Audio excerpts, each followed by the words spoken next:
Հայաստանի Հանրապետության կրթության, գիտության, մշակույթի և սպորտի նախարարությունը և երեխաների հատուկ ստեղծագործական կենտրոն «Պոակը» ներկայացնում են։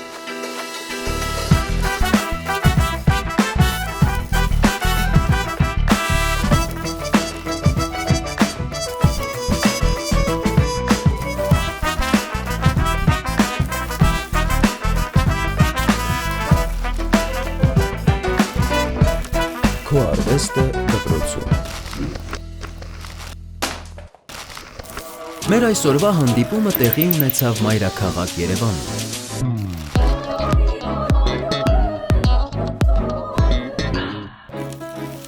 Օրվա հյուրը դաշնակահար Լևոն Կարապետյանն է։ Լևոն Կարապետյան, դաշնակահար, ծնվել է 1989 թվականին Երևանում։ 6 տարեկանից կորցրել է տեսողությունը, իսկ նվագել սկսել է 7 տարեկանից։ 2004 թվականին ավարտել է Ալեքսեյ Հեքիմյանի անվան, 2007 թվականին Ալեքսանդր Սպենդիարյանի անվան երաժշտական դպրոցները։ 2007-ից 2013 թվականներին ուսանել է Երևանի Կոմիտասի անվան պետական կոնսերվատորիայում, պրոֆեսոր Սերգեյ Քեչեկի դասարանում։ Ստացել է նաև մագիստրոսի կոչում։ Մենահամերգներով և սիմֆոնիկ նվագախմբերի հետ դաշնամուրային կատարումներով հանդես է եկել Հայաստանում և արտերկրում։ 2010-ից 2011 թվականներին հանդես է եկել Սանկտ Պետերբուրգում տեղի ակադեմիական սիմֆոնիկ նվագախմբի հետ։ Համագործակցել է նաև Հայաստանի ազգային ֆիլհարմոնիկ նվագախմբի և Սպենդիարյանի անվան օպերայի և բալետի ազգային ակադեմիական թատրոնի սիմֆոնիկ նվագախմբի հետ։ 2010 թվականին ԱՄՆ-ում թողարկվել է նրա առաջին ձայնասկավառակը։ 2013 թվականին Լևոն Կարապետյանն արժանացել է Հայաստանի Հանրապետության նախագահի երիտասարդ կատարողների մրցանակին։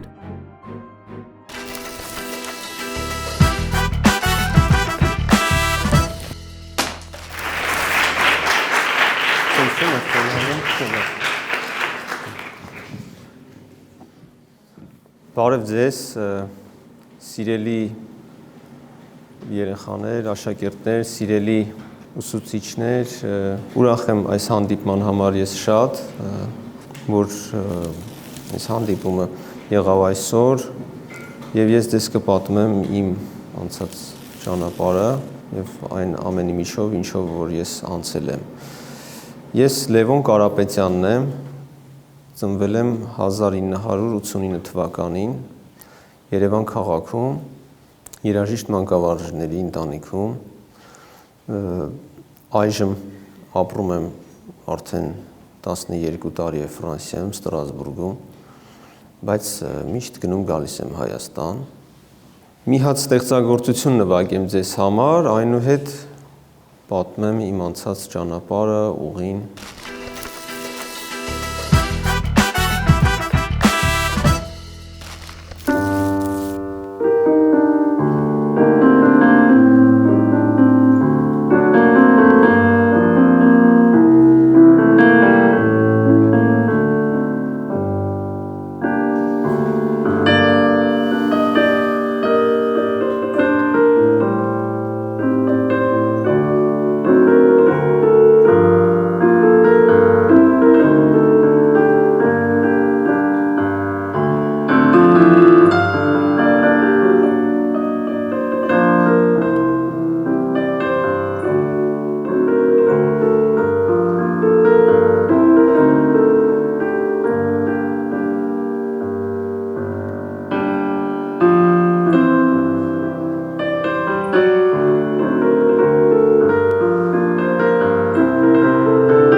Սկսեմ պատմել, ստումա ձեզ հետաքրքիր կլինի իմ անցած ճանապարհը ուղին։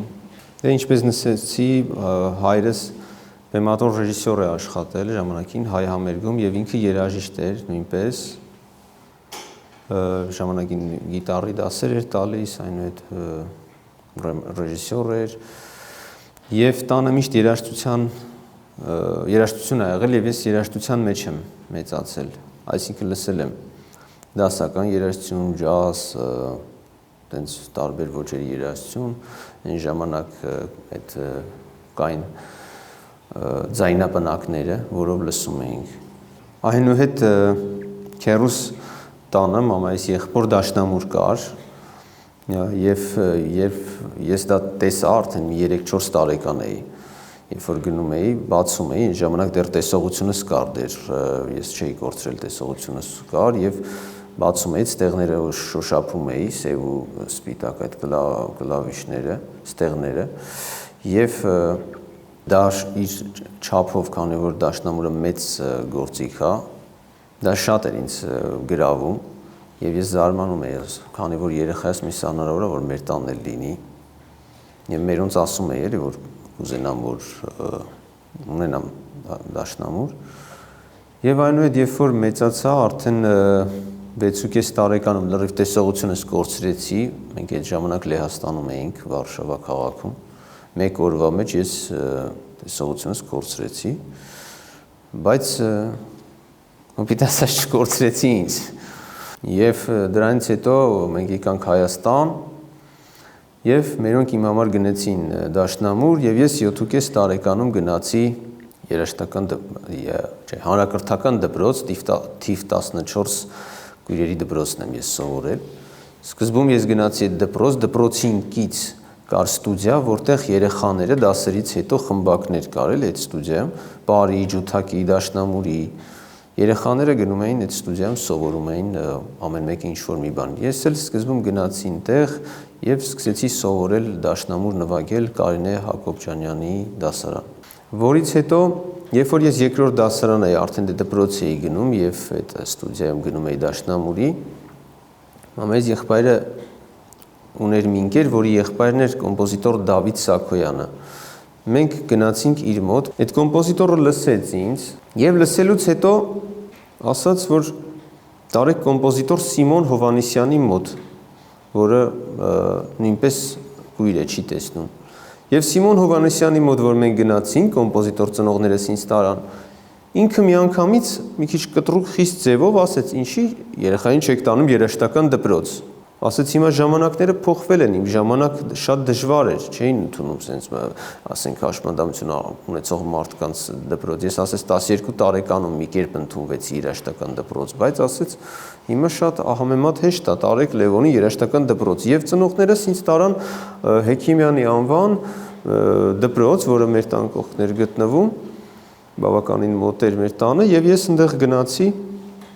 արդեն Կարինե Դարփինյանի դասարան։ Հիմա պատմեմ, թե ինչպես արդեն զարգացավ իմ այդ ուղին։ Ես սկզբից ուրեմն սովորում էի, դե արդեն նվագել գիտեի Կարինե Դարփինյանի դասարանում, 4 տարի սովորեցի, մինչև 6-րդ դասարանի վերջ։ Բայց ես սովորում էի, ինքը նոտաները ասում էր, ես սովորում էի ուղղակի։ Եվ դա շատ դժվար, ծանր, բարդ process էր։ Այսինքն ինքը նոտաները ասում էր, ես սովորում էի, հատ նոտաները ասում էր, աջ ձեռքում, ձախ ձեռքում, ասենք մի որևէ ստեղծագործություն, որ ընտրում էինք։ Հետո երբ որ ես գալիս էի տուն, շատ ժամանակ ես դա մոռանում էի։ Եվ հետո երբ որ նորից գնում էի, նորից մենք նույն բանը անում էինք։ Այսինքն շաբաթը 4 անգամ մենք հանդիպում էինք։ Եւ այդ հարցը թե ինձ, թե ծնողներիս, քանի որ հայրս էլ նշեցի երաժիշտ էր, իրան շատ տանջում էր, որ բա լավ, եթե ասենք մենակ ուզենամ մի բան սովորի, ոնց է սովորելու։ Իհարկե լսելով կարող ես սովորել լսողությամբ, բայց դասական ստեղծագործությունները ինչպես կոմպոզիտորն ա գրել ամեն դետալը լսողությամբ դժվար է վերարտադրել, որտեղ ամեն կատարող ինքը իր մեջով է դա անցկացնում եւ դարձնում է իրանը, արդեն փոխված է բուն տեքստից։ Դրանից հետո մեզ հրավիրեցին Մոսկվայի, ինձ եւ այդ իմ ուսուցչուն Կարինե Դարփինյանին։ Մենք գնացինք Մոսկվա, այնտեղ Ես տեսա բրալյան համակարգով շատ գրքեր գույրերի համար, որոնք կան,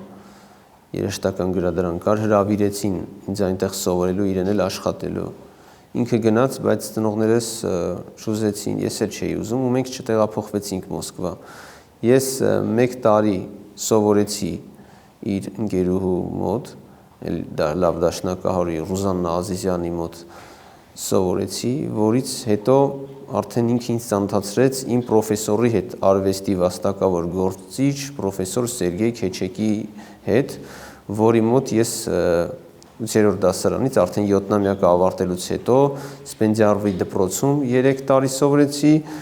եւ կոնսերվատորիա իր մոտ սովորեցի բակալավր եւ մագիստրատուրա, բայց այդ ժամանակ, երբ որ ուսուցչուհիս տեղափոխվեց Մոսկվա եւ ես մնացի Երևանում, ես ծանոթացա կոմպոզիտոր դաշնակահար Զոհրաբ Փարեմուզյանի հետ, որը ունի հսկա փայլուն գրադարան չտեսնողների համար, էլի բրայլի սիստեմով, որ գույրերը շոշափելով կարդում են, հավանաբար տեսած կլինեք, եթե ոչ կարող եք հետո ինտերնետում գրել Լուի Բրայլ եւ արդեն դուք կծանոթանաք իրեն, այդ սիստեմին, որ ինքը կուրանալուց հետո ստեղծել է Լուի Բրայլը եւ դրանով 66 բան ա գրվում, մաթեմատիկա, ֆիզիկա, քիմիա, շատ ու շատ առարկաներ եւ նաեւ երաժշտությունն ա գրվում։ Եվ Զոհրաբ Փարեմուզյանի մոտ ես գնացի, ինքը ինձ սովորացրեց այդ նոտաների բրալյան ամբողջ համակարգը, որով որ ես հիմա ազատ ցանկացած ստեղծագործություն վերցնում եմ եւ սովորում։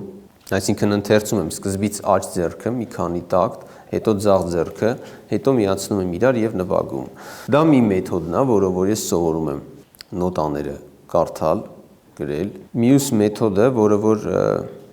կոնսերվատորիան ավարտելուց հետո ես մտածեցի, որը կարող էի շուտ մտածել, բայց թե իմ դասախոսները, թե պրոֆեսորս, թե ես դա երբեք չենք մտածել, որ կարելի է դիկտաֆոնի մեջ այն ժամանակ կասետներով կա դիկտաֆոն, ձայնագրեի եւ հետո բերեի տանը լսեի դասը, նոտաները անգիր անեի, բայց հետո ես սկսեցի նաև հիմա հեռախոսի մեջ ձայնագրել այն ստեղծագործությունները, որոնք որ բրալյան համակարգով չկան եւ լսում եմ եւ շատ արագ անգիր եմ անում։ Ունեմ շատ ընկերներ, որոնք ինձ օգնում են, որոնց շատ շնորհակալ եմ։ Վերջին ժամանակներում ինձ շատ օգնում է մեր օպերայի դաշնակահարն Վասիլի Ռոլիչը եւ Համբուրգից Սիլվա Ֆարմազյանը, որոնք միշտ, եթե պետքա նոտաների իմ համար կարդում են սիրով, որոնց ուզում եմ հայտնել իմ խորին շնորհակալությունը։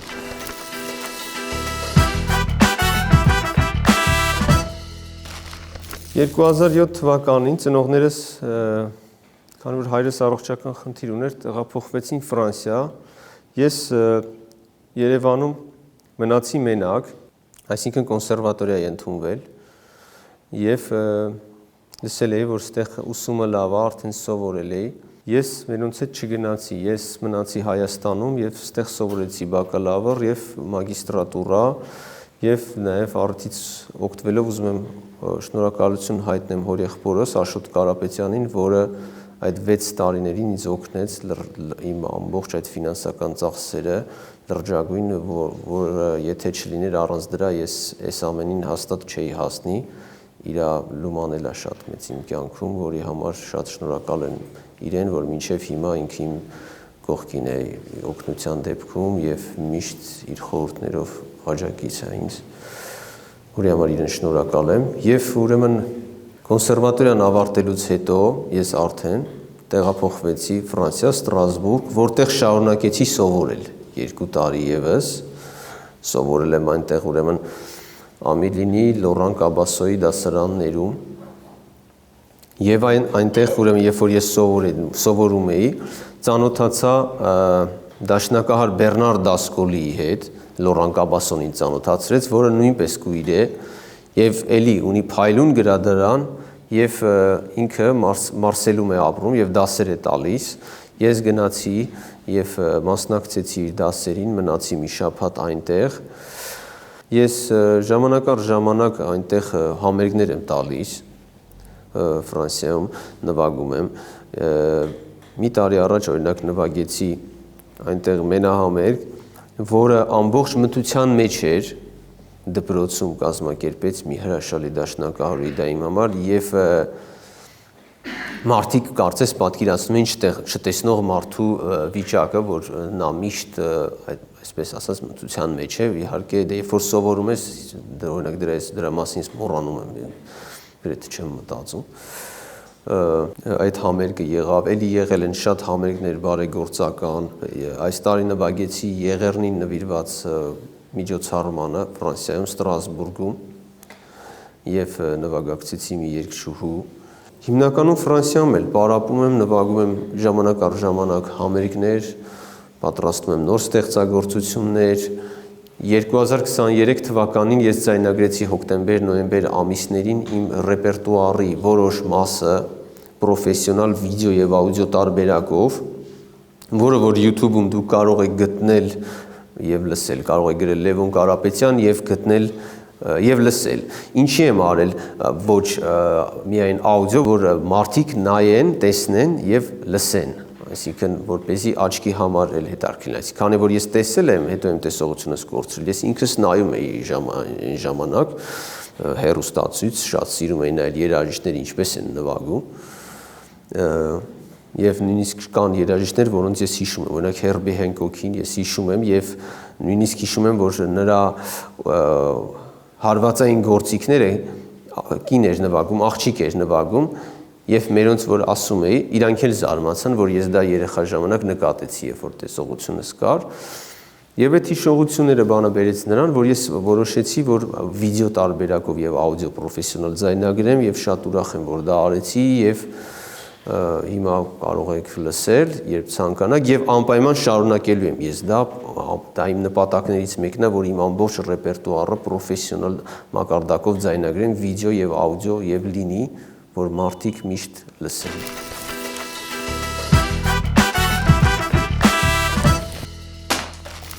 Ցանկանայի հասկանալ ինչպես եք հաղթահարում բեմի ինչ լարվածությունն ու վախը։ Անկեղծ որ ասեմ, դե այդ ստեղծագործությունը որ գիտես, ամենալավ խորհուրդը դա կարող եմ ասել։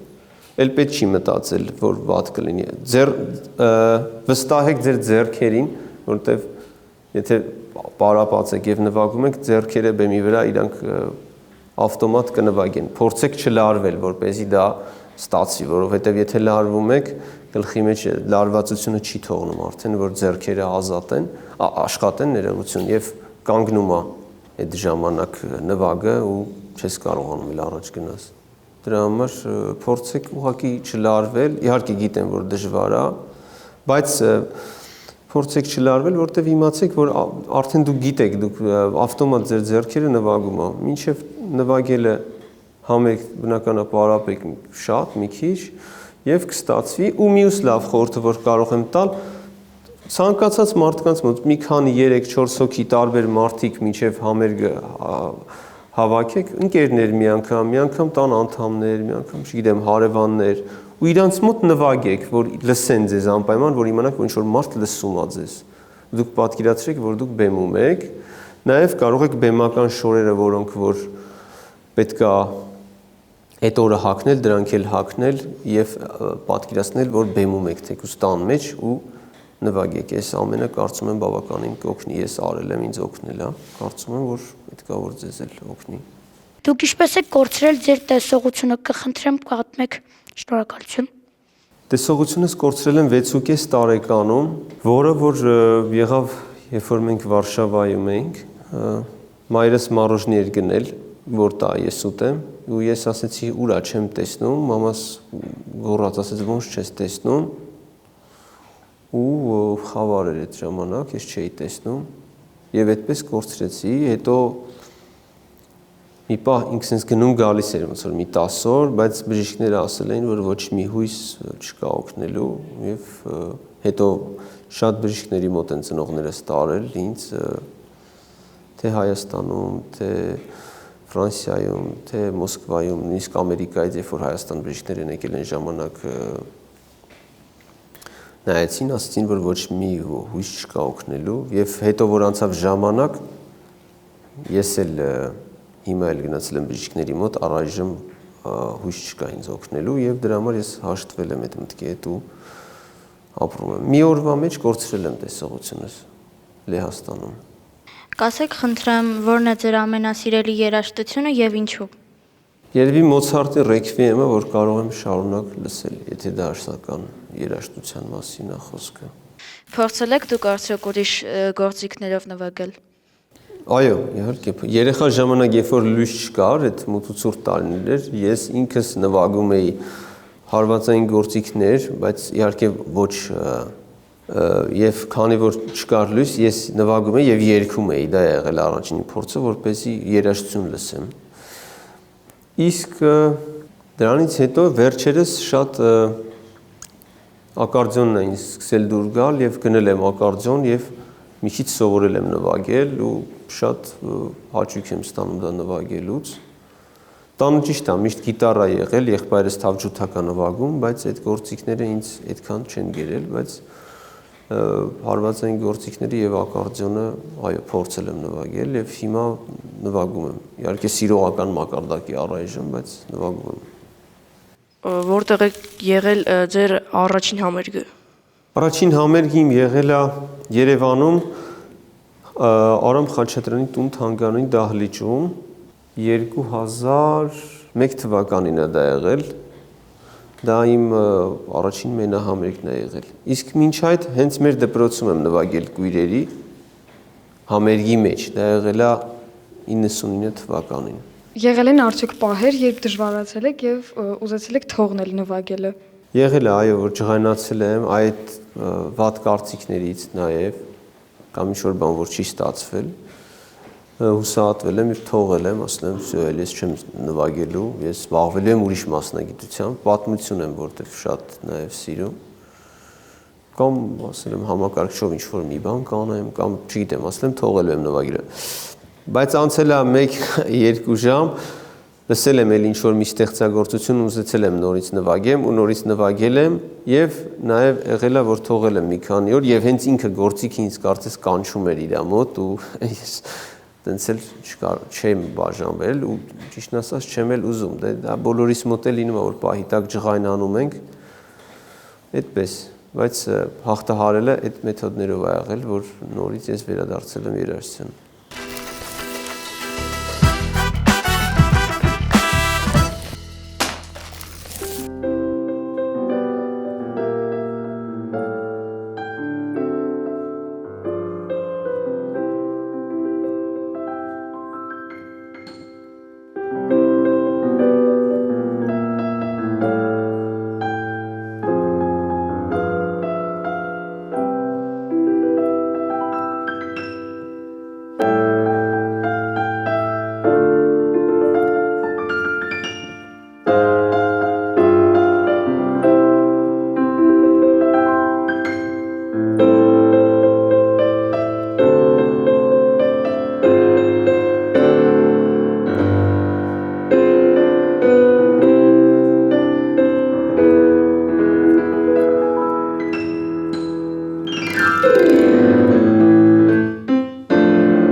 Շնորհակալություն։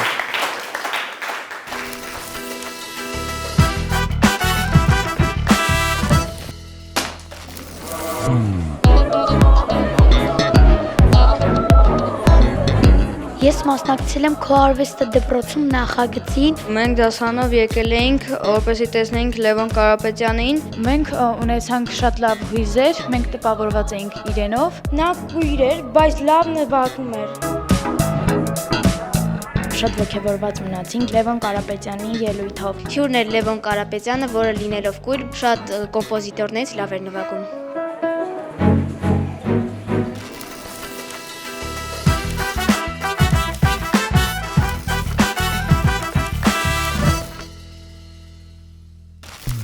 Սուրճ, թե թեյ։ Թեյ, Աշխատելիս լռություն, թե երաժշտություն։ դրություն, Որն է ձեզ ոգեշնչած ամենատարօրինակ բանը։ որոշ օծանելիքի հոտեր, Որն է ձեզ վրա ամենամեծ ազդեցությունն ունեցած գիրքը։ Աստվածաշունչը, Ինչն է, որ միշտ կա ձեր արվեստանոցում կամ աշխատասեղանին։ նոտաները, Հայտնիներից ում հետ կցանկանայիք հանդիպել։ Ստիվի Վանդերի հետ, Արվեստն ավելի շատ զգացողություն է, թե միտք։ Եվեն, Ժամանակակից, թե դասական արվեստ։ հիմնականում դասական, բայց ժամանակակիցի մեջ էլ բաներ կան, որ սիրում եմ։ Արվեստը ցավից է ծնվում, թե սիրուց։ Եվ ցավից եւ սիրուց։ Որն է արվեստագետի գերբնական ուժը։ Հենց ցավն ու սերը ինձ թվում է, որ իրանց մղում է ստեղծագործելու։ Առանց ինչի չեք կարող ստեղծագործել։ Առանց սիրո, Նշեք մեկ բառ, որը լավագույն կերպով բնութագրում է ձեր արվեստը։ սեր, Որն է ձեր կյանքի կարգախոսը։